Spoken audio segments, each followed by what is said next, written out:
Hello, wonderful people, viewers and subscribers all over the world. Good day to you all and happy Sunday to you all. And I welcome us all in this Sunday's broadcast of today, being the 4th of December in the year 2022. If you have not subscribed to my channel, please do that as soon as possible. Remember to turn on the notification button so that you will be first to be notified each time we go live or we post something new on Okute Daily Talk 1, 2, 3, 4, 5, as many as you can see on YouTube or Facebook or Instagram. So without not taking much of your time, let's go straight into the news of today. Defense headquarters speaks on army forcing rescued women to abort pregnancies and others. It is you that fail to fulfill your promises to Nigerians. Governors hit back to Buhari. Now they are playing this one. Now they are playing blaming games. You blame me, I blame you. You blame me, I blame you. That is a sign of a failed government in all ramifications. Both the governors, the presidency, the ministers, the House of Reps, the senators, local government chairmen, and etc. that represent this very administration, whether you are PDP or you are APC, you are APOGA or Labour Party or whatever party you may call yourself or you may come from, all have failed Nigeria woefully.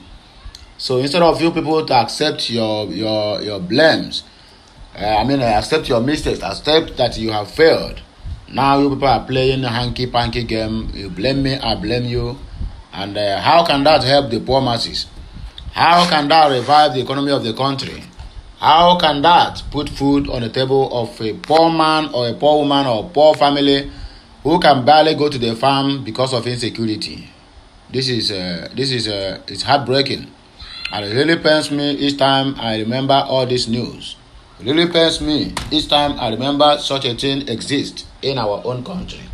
That the country, a very peaceful and loving country, for the past 16 years, the PDP have been ruling this country, at least, even if they are not the best, but at least one can boast of 3 square meals a day, but now the reverse is the case.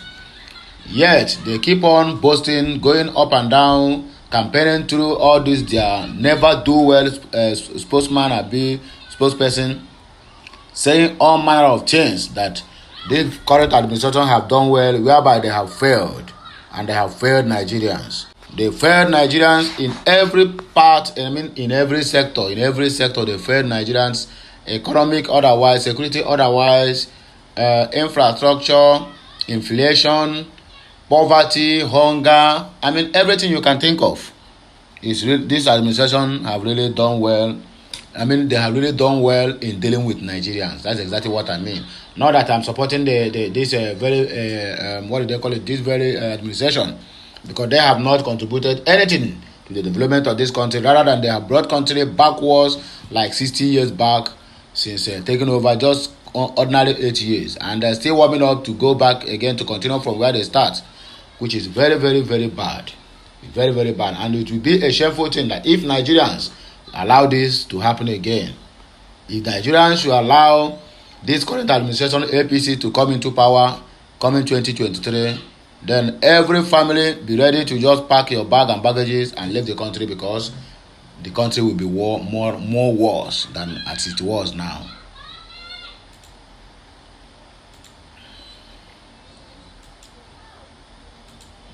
Nnamdi Kanu, Ipob accuses Malami of trying to destroy criminal justice system in Nigeria and other parts of this country. So my good people of Biafra, we are not going to take much of your time. Let's start our news with the news of Biafra, the news of Nnamdi Kanu, and the news of Malami trying to destroy the country that have taken our forefathers many years to build. Those ones who have fought for this independence in this country, who are in their graves. They will be shedding tears wherever they are at this very moment, because the country they have suffered to build, the country they have fought in many ways to protect its integrity, has been rubbished by morons, has been rubbished by those ones who have no any moral decadency, who have nothing to offer to this country other than siphoning the public fund that is meant for the poor people. It is heartbreaking, and it is painful for we to be expressing this kind of thing in a country that is blessed with anything. I mean, any kind of mineral resources you can think of in Nigeria. We have gold, we have diamond, we have gas, natural gas, we have crude oil, we have uranium, and we have gemstone, we have precious stone. What can Nigeria think of? We have coal, we have cocoa, everything you can think of that other countries that didn't even my brother, there are some countries that don't even have 1/3 of what Nigeria have as a mineral resources, yet those countries are doing well, and their countries are, and their indigenes are living well as that. The indigenous people of Biafra, Ipob, on Sunday accused the Attorney General of the Federation, Malami, of trying to destroy the criminal justice system and judiciary in Nigeria. Ipob made a remark while stating that filing death charges against Kanu again was an affront against the court judgment ordering Kanu's release. Recall that the federal government have filed an amended 7-count charges against Kanu again. Condemning the move, Ipob spokesperson Emma Powerful accused Malami of making a mockery of the judiciary system in Nigeria. Powerful said filing amended charges after the judgment of an appeal court was an affront of the ruling of the court. The statement by Powerful reads partly, "We, the global family and movement of the indigenous people of Biafra, Ipob, ably led by Nnamdi Okechukwu Kanu, condemn the rumored new amended charges filed by Malami and his cohorts against our indefeatable Kanu, even after the Court of Appeal had discharged and acquitted him of all criminal charges being brought or leveled against him. This is a clear indication that Malami is really a quota system son who have no business or knowledge near the legal profession. Of course, our simple understanding and knowledge is that the judgment of the court is a problem to Malami and the APC government. No wonder under Malami reigns as the chief of a law officer of the Federation, he has been rated among the worst, the most corrupt legal officer, and his ministries is presently entangled in plethora of corruption allegations that borders on embezzlement of public funds. That's exactly what he keep doing. If Malami, the Attorney General, likes, let him go to his native Kebbi state and file fresh charges in a Sharia court against our indefeatable leader, Kanu. He is not only wasting his time, he is making a mockery of purported legal training and the judiciary of Nigerian country. The era of filing frivolous charges against Kanu is gone, and gone forever, and it won't be reverted back again. The appeal court in Abuja has discharged and acquitted Kanu of all terrorism charges against him because of the way they brought him back to the country illegally.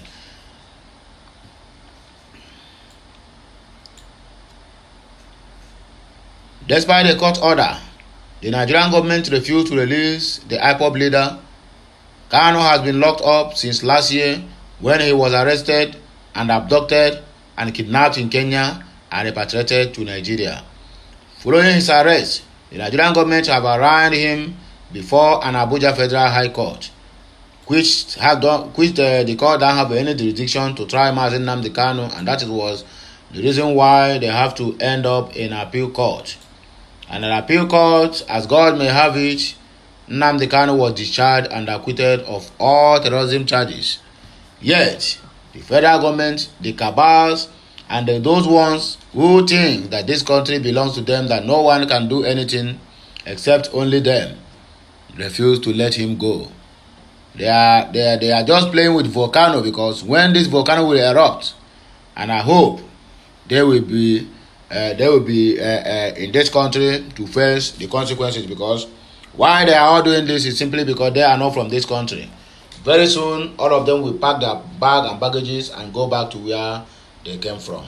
And that is the more reason why they are trying everything humanly possible to make sure they destroy the Nigerian system of judiciary and also every sector of the country to crumble. And we are clapping for them. Defense headquarters speaks on army forcing rescued women to abort pregnancies and others. The defense headquarters has denied claim that Nigerian army is forcing rescued women and girls to abort pregnancies. Okute News report that the defense headquarters in a statement on Friday released by its spokesman Jimmy Ipob made this known to the general public. He said the Nigerian military had never run a secret, systematic and illegal abortion program in the northeast, terminating at least 12,000 pregnancies among women and girls. Ipob also refuted reports that officers of the Nigerian military are killing children as part of counter-insurgency operations in the northeast.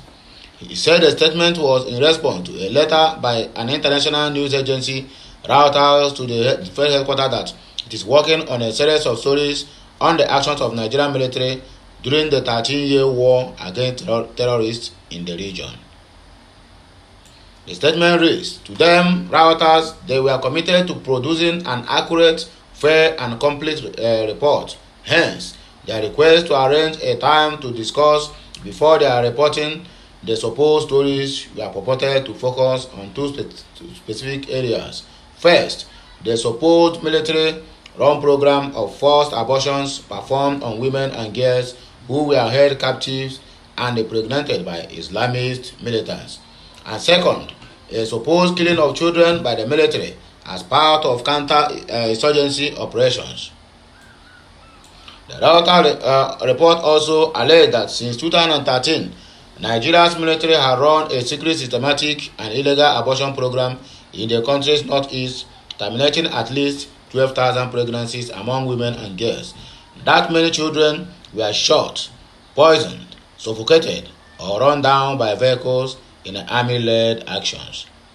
Furthermore, the report was to allege that soldiers selected babies and toddlers for killing after rescuing them and their mothers from Islamist militants, amongst others, weighing concocted allegations. According to them, the key motive for supposedly carrying out the abortions was allegedly the notion that the children of Islamist militants, because of the blood in their veins, would one day follow in their father's footsteps and take up arms against the Nigerian government and society. Ipob slammed Reuters for the concocted series of stories, adding that the reports constitute a body of insult on the Nigerian people and its culture. Defense headquarters spokesman also berated the news agency for crafting an allegation of infanticide against the Nigerian military and Nigerian nation. He asserted that the Nigerian army and its officers adhere to international best practices and rules of engagement while on the field of work or the field of duty. The statement added, wickedness really runs in the veins of some people, and it surely runs deep in the veins of the Reuters team that concocted such evil for interrogation. The fiction series of stories actually constitutes a body of insult on the Nigerian peoples and culture, for no people or culture in the Nigerian practices such evil as dreamt up by the Reuters team. Irrespective of the security challenges we face as a nation, Nigerian peoples and cultures still cherish life. Hence, Nigerian military personnel have been raised, bred, and further trained to protect lives, even at their own risk, especially when it concerns the lives of children, women, and the elderly. This much is reflected in standing operating procedures, concepts of operations, rules of engagement, and other documents that guide military operations in Nigeria. Hence, nowhere has the Nigerian military operated Congo, Liberia, Sierra Leone, Somalia, Rwanda, Yugoslavia, Darfur, Sudan, Gambia, and Guinea-Bissau, amongst others, that there has been any trace or allegations of infanticide. The Nigerian military will not, therefore, contemplate such an evil of running a systematic and illegal abortion program anywhere and anytime, and surely not on our own soil. The Nigerian military will not also deliberately plan to target children during its counter-insurgency operations or other operations, both within and outside Nigeria. Nigerians, and by extension, the Nigerian military are not made in a such wicked mode, and the Reuters team cannot appropriate the evil of infanticide to the armed forces of Nigeria and the Nigerian peoples. But let's interrogate the issues. It took Reuters 13 solid years to craft an allegations of infanticide against the Nigerian military and Nigerian nation. This shows that a news agency as renowned as Reuters is itself complicit in failing in its mandate to draw attention to inform the public about supposed occurrences that offend not only the laws of the armed conflict but also international humanitarian laws that guided the Nigerian military and so on and so forth. So that is all you need to know about the concocted lies according to the Defense Headquarters spokesperson that the Reuters is a leveling allegation against them of killing innocent children, maiming them, and also aborting pregnancies of those girls and women who have been abducted illegally and impregnated also illegally by bandits and also terrorists, and those ones who have vowed not to allow the country to have a rest. So let us move quickly to the blame game that our country are playing. They said now it is not the governor that bring poverty to the land, it's the president for not fulfilling the promises he made to the Nigerian people. So let's see what happens and how it is possible for them to lay such allegation to the presidency of Nigeria. It is you that failed to fulfill your promises to Nigerians. Governors hit back at Buhari. Nigerian governors have hit back at President Muhammadu Buhari-led government for blaming them for not lifting Nigerians out of poverty and providing security. President Muhammadu Buhari on Friday accused governors of the 36 states in the country of stealing from the local government allocations. The president's statement came hours after Minister of State for Budget and National Planning Clement Agba blamed the governors for poverty in the country. Agba further stated that the governors had abandoned 72% of the Nigerian poor citizens in the rural areas only to build airports and flyovers in the capital cities. Governors in their reactions to the allegation said Nigerians are experiencing hardship because Buhari allegedly failed to fulfill his 2019 campaign promises. The Director of Media and Public Affairs of the Nigerian Governors Forum, NGF, Abdulrazak Bello Bakindo, in the statement released on Saturday said the federal government should not blame the governors for its failure to lift Nigerians out of poverty, provide security and make life better for the people. Thank God that you people have admitted that Nigeria have been in poor, no security, yet you governors and the other ministers and other spokespersons for you people keep on coming to the social media to lie to the gullibles, because they are the one that is suffering every attack on the nation. The poverty, the poor suffer it. Insecurity, the poor suffer it. Infrastructures that have not been well handled, the poor suffer it. The inflation, the bad economy we have today, the poor are the one that is suffering it. I'm very happy that you people have come out to just admit that your presidency, the governors, and every sector of the economy of the country have failed the poor masses in this country called Nigeria. The statement reads, it is the federal government that in its campaign messages in 2019 promised to take 100 million Nigerians out of poverty. Today, records show that more than 130 million Nigerians are living below the globally accepted poverty line of $1 a day. Under the current administration that Mr. Clement Agba is minister, the national cash cow, the NNPC, had failed to remit statutory allocations to the state in several months. Where are these allocations goes into? It have gone to private pockets. They have diverted it, so there's no any allocation or statutory allocations coming from the NNPC to the federal treasury. And you tell me that this country want to move forward? Definitely not. They cannot. The situation have compelled governors to rely on other sources of revenue like the FAST program and other interventions anchored by the NGF to fund state activities, while monies budgeted for such federal ministers as agriculture, rural development, and humanitarian affairs are not being deployed in the direction of the people. The minister who should be responding to a question demanding to know what he and his colleague, the Minister of Finance, Budget and National Planning, Zenith Ahmed, were doing to ameliorate the hardship Nigerians are facing, attempted to defray the notion that rising levels of hunger and lack were peculiar to Nigerians. It is the opinion of the governors that the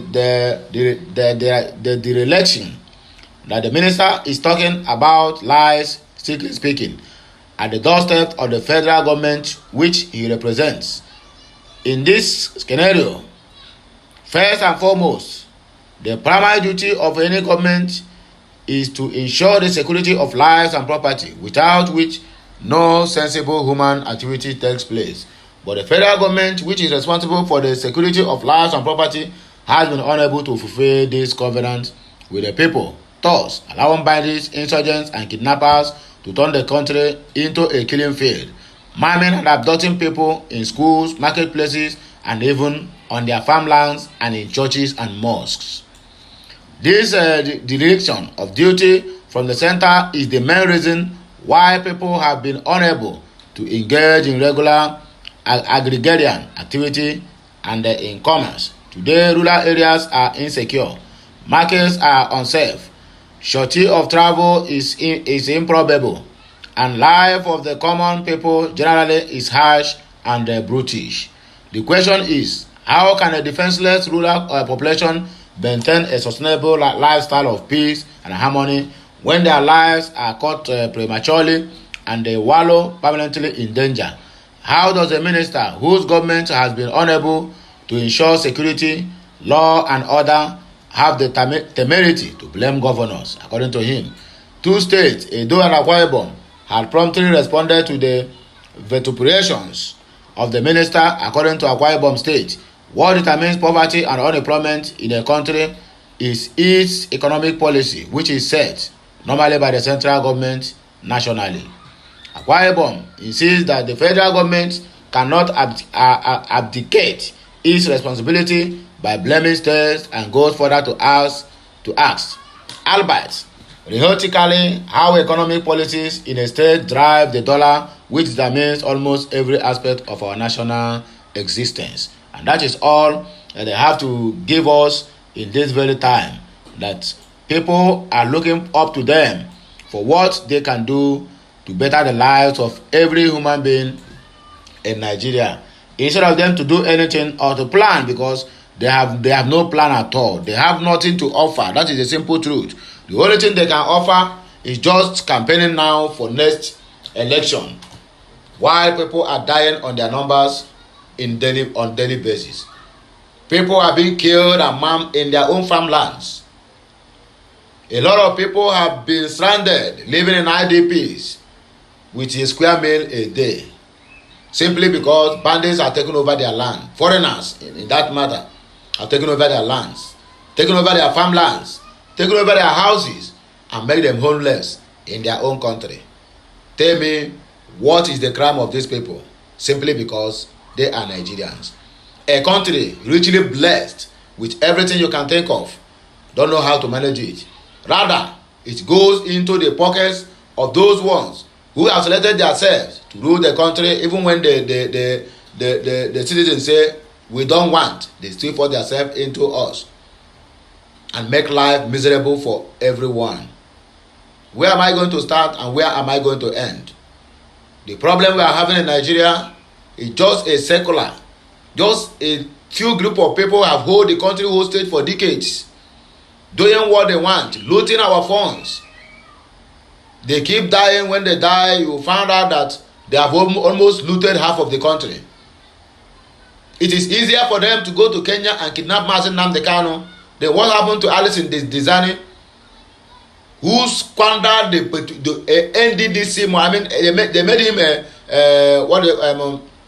president of petroleum about NDDC. She stole almost every kobo that remains in that treasury and run away to UK. Till now, Nigeria is unable to secure repatriation to Nigeria for her to come and face the music that she created for herself. But it's easy for them to went out there. Kenya will never see anything good, and the economy will die. Their economy will die. Kenyatta, who is involved in this very inhuman treatment to Mazi Nnamdi Kanu, will die like a fowl. It's it's a heartbreaking situation that somebody without no any papers, without no any law or whatsoever, will come to your own country and abduct a citizen of UK. Well, I'm not blaming you as you blame the UK, because they don't value Nigerian citizens. This is the country that they colonized. The country is dying on daily basis. They don't care, because each time they want to say anything, they will increase the barrels of crude oil they suck from Nigerian land, and they will keep calm. If not, tell me why that they will keep quiet up to this moment of what is happening to Mazi Nnamdi Kanu or the Biafrans, or the incident killings that is going on in every sections of this Nigeria. People die in their numbers, innocent people for that matter. But those who said that they will never depart from government house until their last day, no one is killing them simply because the securities, the police and the military and the navies that are supposed to guide the poor are the one guiding them in their SUVs, even in their bulletproof cars. And you tell me that this country will be better? I doubt that. I never see anyone who will come and better this country. The only thing and the only security for this country, for anyone who can think of who really want this country to work well, is the independence of Biafra. Let everybody go to their home. The North have found oil in their land, so let the South go, let the Southeast go, and let the North go, and let the South, let the Oduduwa Yoruba nation go. That is all I have for us today. Anywhere you are, please, whatever you have to contribute to this very broadcast, drop it on the comment section. Until I come your way again, I still remain your one and only Okude Daily Talk. I'm signing out. Bye for now.